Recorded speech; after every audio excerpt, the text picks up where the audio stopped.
Meron akong ito ngayon. By order po tayo. Tapos ano po yan? Pwede namang hulugan. Ba yan? Ito pa guys, meron ako nito ngayon. So, kung sino yung mag-order, meron ako guys. Meron din kami. Yan. Kopya. Yan, meron din ako niyang layer-layer na. Ilan bang sa'yo ano nga? Kaya kung gusto niyo yan, meron naman akong pinapahulugan. Yan, mga ganyan.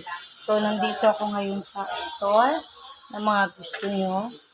Ayan, dito ako ngayon sa office, sa store. Mga may gusto po. Order lang. May maganto rin kami lamisa, mga ganyan din. So, magsabi lang kayo sa akin.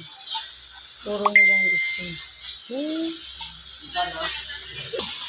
Ayan pa pala eh. 5 to 2 class A. Malalaki. Kulay. May pinakamalaki. Mocha. Bigyan mo. Kulay nga yun.